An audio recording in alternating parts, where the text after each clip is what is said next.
Hello, everyone. Welcome back to the Backrow podcast with Paige. Today, I have three amazing guests with me. Hi, I'm Josh. Hi, I'm Fisher. I'm Matt. And today, we're going to be talking about the growth of social media and videography in the sports world. We're going to start off with a bunch of questions, and anyone can answer. The first one is, how would you describe the sports world before versus after social media? I can hop on this first. The sports world is completely different. You see like the early 2000s and how different sports were in the fact that they kept athletes very insulated from the media, especially at a private institution like Syracuse. You basically almost never saw them unless it was in a formal press conference setting. And now, like, you see all of these athletes are becoming their own influencers and creating all of this content. For example, a lot of my friends on football have dived into becoming like Instagram influencers. My friend Garvin, who speaks Mandarin, has created a big kind of following of over 16,000 followers on Instagram, where he goes around and speaks in Mandarin and kind of does like little fun like pranks and kind of surprise like interactions like that. And he's generating money and is sponsored by Block Blast. So, that's a completely different area than like Reggie Bush in early 2000s. What do you guys think? Yeah, for sure. I think like kind of talking about media, you were talking about how you used to be really insulated as especially like a collegiate athlete from the media. Like you said, you'd only really talk to him in a press conference. I think it's way different now. You're not even obligated to tell the media what you're really thinking about. You can say one thing in the post-game press conference and go on Instagram Live after and just tell everybody how you actually feel. I think they're way more accessible, and I feel like everybody's an influencer now of some sort. I think that term is used really loosely now, especially around athletes. Do you think that an athlete's online presence can impact their career more than like their performance? Yeah, I think 100%. It's actually really interesting when you talk about a bunch of these athletes and how they're looked at based on their games and how people look at them. Because if you were to look at the most athletes at a lot of these bigger schools who make most of the NIL money, it's actually not the star quarterback or the star basketball player from these teams. It's the softball player. It's the gymnastics person. It's the person who just goes out there and kind of works their ass off and kind of can show that they're a social media personality. Anyone else? Yeah, I agree with that. I think we're seeing where almost sports have become the platform, not like the whole end game. Like you can be very talented in the sport that you do, but you're always going to have conflict and competition to be a starter, things like that. Whereas with social media, if you can establish a strong brand for yourself, the only person you're competing against is yourself and the algorithm to continue to grow. So, we're seeing at this point where it's like these athletes are making so much money, especially off of social media, they don't even need to go pro. Like you could be making more money in college and then be like, all right, I'm going to do whatever I want now because I already have this money. It's really a huge shift, I feel like, because as athletes, like you kind of are taught as a kid, all right, I got to go pro. I got to keep pushing it. And now it's like you don't even have to do that. If you can play at the college level, you can kind of set yourself up for life right there. Exactly. You just get visibility as a college athlete, and then you put your 10 years maybe max if you're a good player in your pro sport. And beyond that, you can spend the rest of your life raking in money off of Instagram. Do you think fans have a negative or positive like impact on players' social media? Whether that's like negative impact meaning like hate, do you think it can get to a lot of these like famous athletes and players with all their posting on social media, especially with NIL, and then they go and maybe do bad in a game, kind of like between both of those? Do you think there's like a positive and negative aspect to fans and athletes? Yeah, I think it's actually really interesting because if you were to talk about athletes in the early 2000s, that would never happen. You would never see, let's say Tim Tebow had a bad game. People would not be DMing him on social media, sending him, a bunch of hate for, like going under on their parlay. You would never see that. And it's really interesting because now athletes kind of like to show off everything about their lives. Let's say Donnie Freeman has a bad game. What's stopping somebody from seeing where he lives and then taking it to a whole nother level? Like that would just never happen in the early 2000s. So I think it's interesting to see just how fans interact in that space. I'm not sure I agree. I think like the fans and like the hate that you're going to get as a collegiate and professional athlete, I think that's always going to be present as long as there's fans around the game.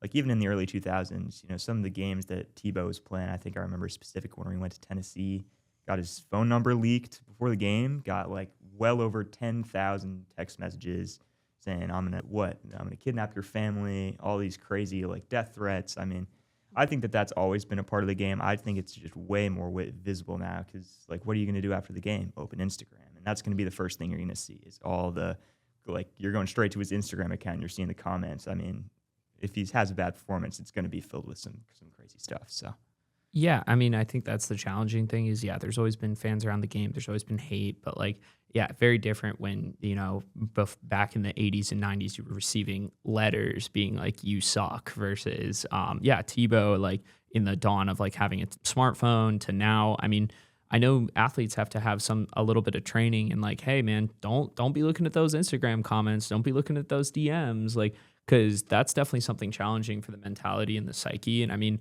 we even learn about that like in film and everything like that, where if you're becoming a famous person with a platform, you really can't like allow yourself to get sucked into the media space too much. I mean, I think like Yik Yak's a great example of that. Like it's just toxic stuff constantly, and like you can get drawn into that super easily. And you as an athlete or as just any type of professional who has a platform, you need to kind of be aware of that and not kind of letting yourself get sucked into that. So I think it definitely adds another layer and a challenge to being an athlete because like your mentality, like you can't really let yourself view the way the fans are viewing you because they're always going to have something to say, especially now with betting. I mean, it is kind of crazy. It's like, all right, dude, maybe you shouldn't have bet your mortgage on my football game. Like I think there's always going to be issues with fans. I think that's human nature. There's always going to be negativity, and it's just now there needs to be that extra step of teaching and training for athletes when it comes into the social media space. All right, now we're going to take a quick pause for our sponsorship message of the podcast for today, and then we'll come back to talk a little bit more about instant replays and technology and how AI has changed a lot of the games. Alrighty. I started my coaching career, I had a dream. And every decision that I made, that I will be the head football coach at Syracuse University. A heritage and tradition that is unparalleled. So our sponsor today is Catapult Sports, and we really appreciate them for partnering with us on this podcast. Now, if you don't know anything about Catapult, they're one of the premier sport technology companies, and they participate in a lot of development of technology in the realm of athlete monitoring, recruiting and scouting, and video analysis. So what that means is they're creating cutting-edge products such as various sensors and technology that are going to be on athletes throughout practice and even into game time. That's going to give you live biometrics, different ratings and measurements on muscle mass and growth, and really kind of allow you in the sense of a team or a health science perspective to be a lot more aware of what your athletes are feeling and how their bodies are handling things. So basically, you don't have to wait until they go to the athletic trainer and say, hey, I'm in pain. You can kind of do a lot to offset or preempt any type of injuries in the space. With video analysis, they create a lot of comprehensive software that's bolstered by AI that allows the coaching staff to really analyze all aspects of a game and athletes' performance. And then in the recruiting and scouting space, they developed a lot of software that allows you not only to keep track and organize all of the athletes that you're recruiting and scouting, but that gives you kind of live updates as to their seasons, their stats, things like that, and it's all in one place. So we really appreciate Catapult for coming in and working with us. And if you're involved in soccer, American football, rugby, ice hockey, cricket, baseball, or basketball, then they are a fantastic company. They work with all of the biggest sports leagues in that space, and they're always looking for more people to get involved. So definitely, if that sounds like something you're interested in, check out our friends at Catapult Sports. Now we're going to go back to you, Paige. Johnson won't be denied. He's carrying people. Yes! McNabb steps forward. He's going to try to run the football. Sidesteps one tackler, another one. He's off to the races. You know as well as I do, we beat a class institution. We beat a great football team. You understand what I'm saying? All right, now we're back for the Backrow podcast for part 2. And today we're going to be talking about instant replay and technology. So, Josh, why don't you start off? How do you think instant replay technology has changed the outcome of games? Well, I think, It's kind of different for every sport because every sport kind of uses their own system. I know for baseball, ABS has just been introduced, so that wasn't really a thing until this year. But, coming from a more football perspective, what the ref said kind of just used to go. There wasn't really a way to kind of go back and change what has happened. But now, since instant replays become a thing, there's been a lot more dispute over certain calls, and they've had to go over certain rules and kind of change them over a bunch of different times to try to get, the rules right so that instant replay doesn't, change the outcome of games so much and kind of ruin the flow of how, football or basketball games are supposed to kind of go. I mean, I think it's really interesting just to hop off of you, Josh, especially in regards to football, but in sports as a whole, there's really a hunger from the fans to see inside of the replay, to see what the refs are thinking, things like that. And I think that's something very interesting that spring football especially has pushed. The XFL, the USFL, that's kind of now led into the NFL where the refs are mic'd up. We're hearing what they're talking about. We're actually in the replay booth. We're seeing how they're reviewing the footage in 8K and zooming in and seeing all the angles and checking to see how it works. And I think that's fantastic. I think instant replay really throws out a lot of those conspiracy theories of my favorite league is scripted. Like, I think that's great. And I mean, I think that's the way the game should be played. I don't think that the referees should have just the ability to call the game like that and have no one ever question them. Because as we've seen across history, there's been times where refs have thrown games. And I think referees, like, that's one of the hardest jobs professionally you can have in sports. And I think having them have this kind of extra protection or kind of like layer of, hey, like, I might make this call, but I'm human. If I'm wrong, now we're reviewing it from the booth and we can make sure that we get it right. And I think that just makes games better. I really do. Absolutely. For sure. I mean, so many of the plays that we've seen, I mean, you can't even count them. They're just so close. Like, you could never call them in real time with just like a regular human eye. And so having instant replay, having 8 different angles of every different play to get the call right, I think it's definitely moved the game towards just a commitment to getting the call right rather than making the call, putting it on the refs to make the call, really. 2 last questions that I have real quick before we end the podcast for today. How could AI change scouting, recruiting, or game strategy? Or you can even talk about how could virtual reality training like possibly become a thing, or can it become a standard thing for athletes in the future? I think that AI has so many applications in sports, especially in game strategy and in-game sort of stuff. I mean, you put 4 or 5 cameras around a basketball court, say, and you put them in the right places, and you can get shots of every single player every single time they shoot. You run that through AI, it can tell you exactly what they're doing wrong, what they might have screwed up on a certain jump or a shot. And so I honestly think that it could get to a point where you could start overanalyzing things. I mean, players could start to delve way too deep into every little bit of their mechanic in their shooting form. So I think that it could end up negatively that way, but I think it's a little bit too early to tell. It's definitely a very, very interesting thing now, I think, in the world of sports. Yeah, I think from the virtual reality perspective, there's college football teams actually currently use a little bit of virtual reality because a lot of the quarterbacks have cameras on their heads that film what they see during practice, and then they go back and wear a virtual reality headset and then kind of look at their perspective and see what they could improve on and how they really should have played out a situation.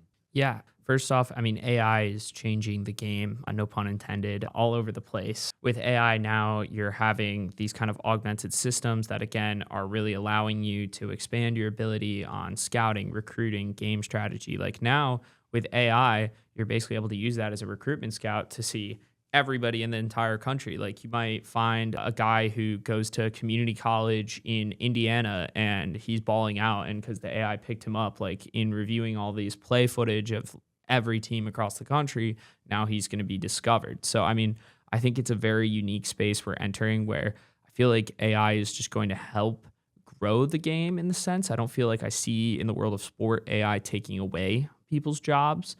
And I mean, I think virtual reality training is already working to become a standard. Like Josh, you spoke on college teams using it, again, in kind of one of those big innovators in the football space with spring football. The past few seasons with the United Football League, they've had all of the quarterbacks using VR headsets constantly in the off season. So they receive the entire playbook and then they're running plays off of every single part of that playbook, like in their own home, like space, and throwing the ball, doing all of that. And so they're able to be learning the playbook and have like experience in live game before they're even coming to the team, which I think is only going to increase like the success of the game and of the players. I think we're only going to see the game improve, whether that's basketball, football, hockey, whatever. I mean, with the ability to get these kind of live reps in a way where you're not getting slammed, like actually like having that contact. I mean, I think like cerebrally, like as a athlete, you know, like being an athlete is really also a mental game. And I think having this to increase your mentality and your kind of awareness is only going to be helpful.